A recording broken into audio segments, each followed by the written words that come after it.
Welcome to the first episode of Bern Through the Blackout.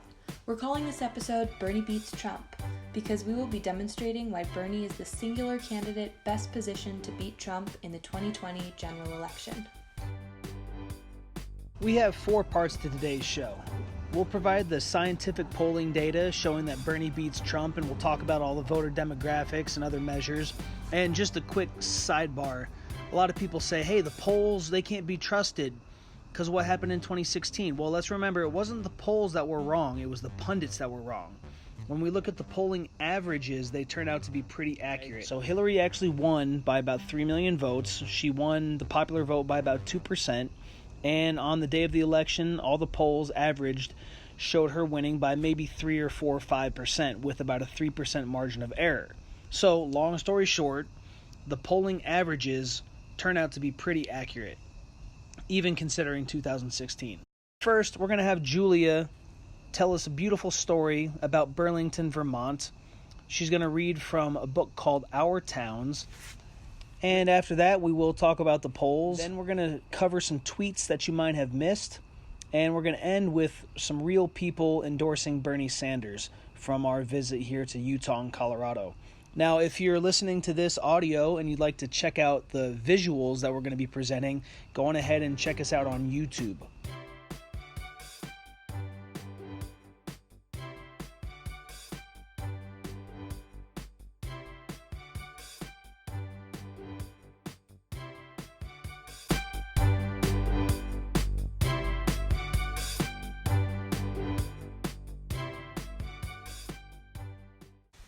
Burlington, Vermont.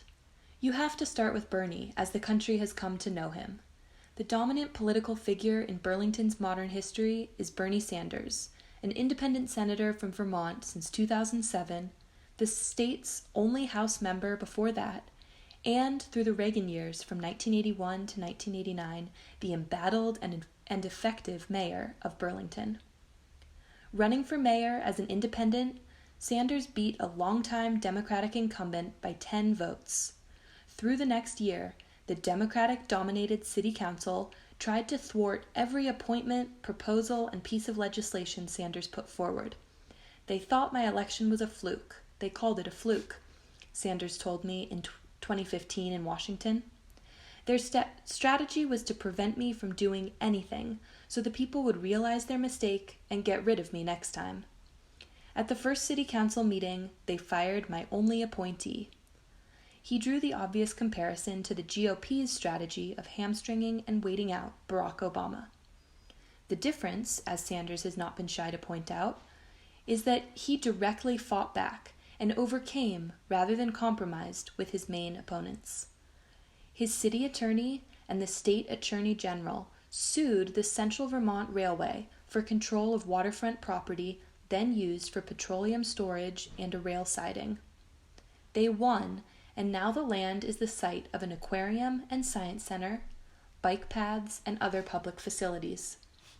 We put together a grassroots coalition and made the city as open as we could, Sanders told me. Unions, workers, low-income people, women, environmentalists, that's the kind of politics I believe in. Sanders pushed to create a land trust, a kind of permanent endowment for low-cost housing in the city. His economic development agency concentrated not on recruiting big outside employers, but on helping the small businesses we had grow. Sanders started after-school programs that are now popular at all the city's schools.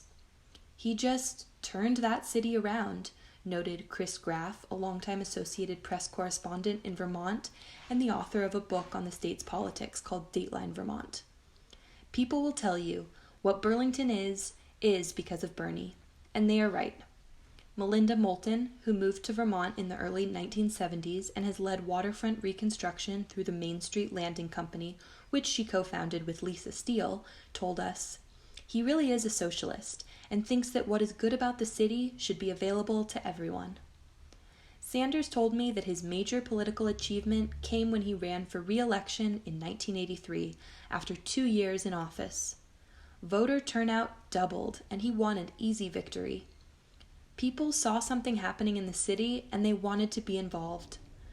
He eventually served 4 terms, in his last election, defeating a candidate who is running with both Republican and Democratic support. Thanks, Julia. So the following audio that you're about to hear is from an event that we hosted yesterday at the Mercury Cafe in Denver, Colorado. We met with a few Bernie organizers and we discussed Bernie's electability, among other things. Top left, we see Bernie beats Trump nationwide. These are 4 different polls. One's from Fox News, one's from the Daily Beast, one's from Quinnipiac, one's from Morning Consult, Politico poll. All of them, Bernie's beating Trump by 10 points or more. You know, 9 or 10 points or more. Texas one. Right. Plus And 6. That one's over on the right. Oh, is it? Yeah. So Okay. Oh, yeah. we see. So what we see here is we see the nationwide is okay. crushing Trump by 10 points. Yeah. And then here in the middle, we see the swing states, the places that Hillary lost. Yeah. Michigan, Wisconsin, Pennsylvania. Bernie's beating Trump by 10 points in all those places. And then even Texas, here's the one on the far right, Okay, cool. is Bernie's beating Trump by more than anybody else, by 6 points in Texas, according to a poll from last week. Yeah. And if we won in Texas, I mean, then the We don't have to states win wouldn't in even both. matter, Yeah. right? Yeah. Yeah. But he's going to win. He'll win the whole Midwest, too. Yeah. So this is what people need to understand. He's going to win by a giant landslide.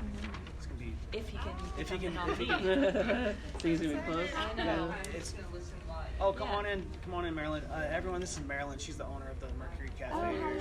hi, She's been holding this place down as a place for alternative, good vibes. We came Thank to you the so much for letting us be here. Yeah. that Oh, was nice. nice. Okay. Oh, you came to the Barnstorm here? Yeah. Nice. Awesome. So, okay, so there's the polling data. You know, you can just make sure you show this to people. That kind of shuts the case right there. But then we can also look down at this graph here in the middle, and we see the profiles of the supporters, okay? So basically, in a nutshell, Bernie's base, it's youth, low-income people, and people of color. Only 49% of Bernie's supporters are white. It's lower than any other candidate. Elizabeth Warren, 71% of her supporters are white. So in 2016, we lost because low-income people voted for Trump. Yeah. Youth did not come out to vote, and people of color didn't come out to vote. Bernie's going to bring all them out, okay? Elizabeth Warren, she's so tempting for people. They want to say, you know, she's going to bring the Democrats together. Guess what? The Democrats are going to come together no matter what because nobody's going to vote for Trump. But if she's the nominee, we could lose the youth. We could lose the low-income people could vote for Trump again, and she doesn't have the people of color behind her. So Elizabeth Warren is not as nearly as electable as Bernie Sanders when we look at that. Then we also look at Joe Biden, and he's got people of color and he's got low-income people, but he doesn't have the youth. The youth would probably boycott that Right. guy. Yeah. So Let's mention the energy, right? yeah, exactly. And you have the whole donation map that they had to, the New York Times published, where they had to create a whole separate map Without for- Bernie on without it. Bernie. Right, exactly. Right. Exactly. Totally. So really, if you look at, you know, the polls, that makes the case right there that he's very electable, more electable than anybody else perhaps. And then you look at the profile of his supporters, and then it really even gives more cred that he's the most electable. Yeah.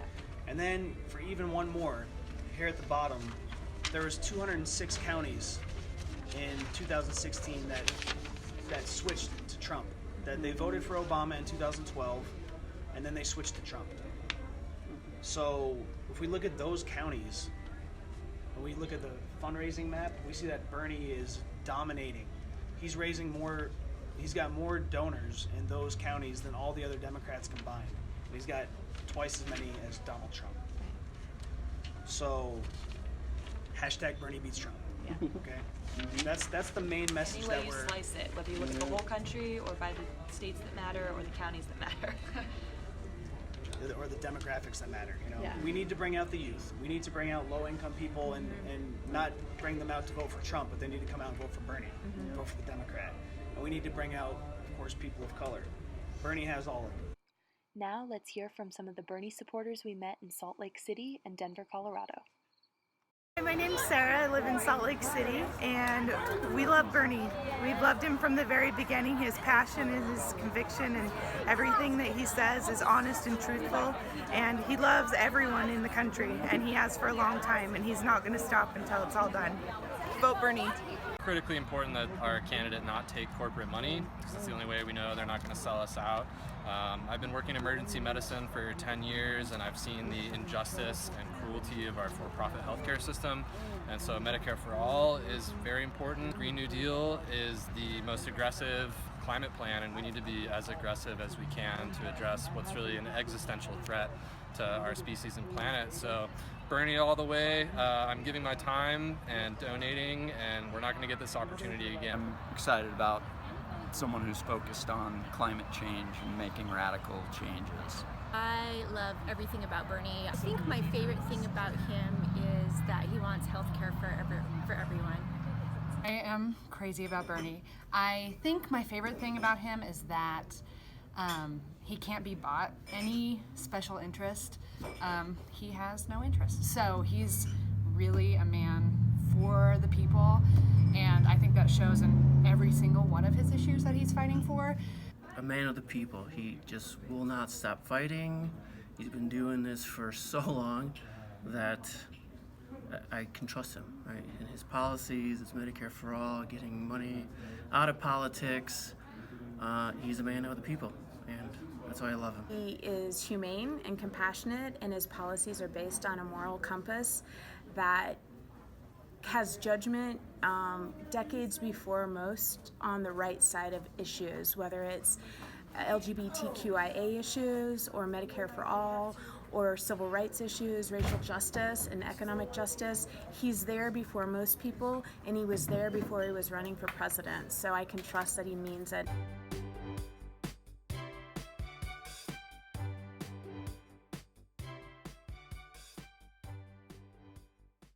Before we end this inaugural episode of Burn Through the Blackout, we're going to go through a few of the tweets that you might have missed.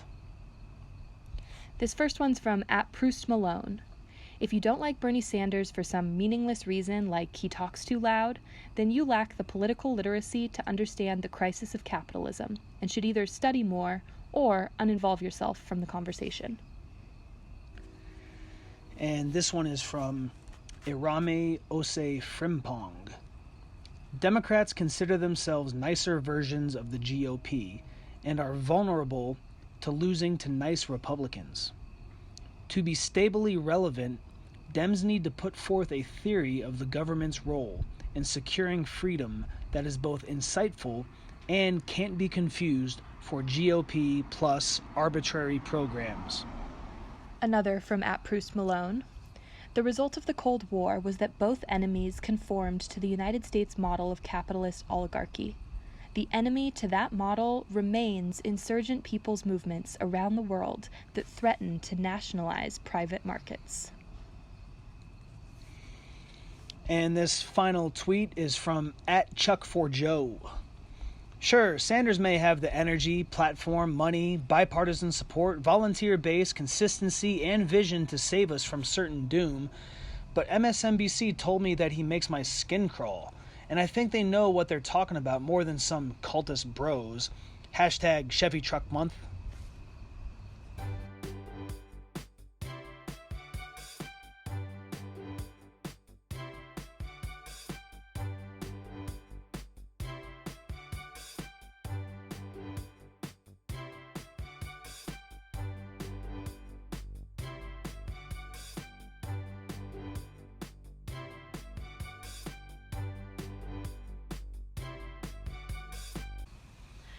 Thank you so much for tuning in. Please subscribe to our YouTube channel, like our Facebook page, Bernie Beats Trump, and follow us on Twitter. Up next, we're going to have a podcast going over the Green New Deal in detail. And the following podcast after that, we're going to talk about Medicare for All, which are the top 2 issues that we face. Here is a preview. Bernie has by far the most comprehensive and bold climate change policy. He's the only candidate proposing what scientists tell us we must do to address the issue, which is ending the fossil fuel industry. So he's the only candidate who really wants to end the fossil fuel industry and has a plan to. Rather than merely incentivizing the fossil fuel industry to do the right thing and switch to renewables the way a lot of other candidates do, Bernie is the only candidate proposing we prosecute the fossil fuel industry and make them pay for the damage they have done. This is one that seems to have had a pretty good impact when we talk to people on the street too, especially if they think that other candidates might be closer to equal. Bernie's the only one. He talks about using carrots and sticks.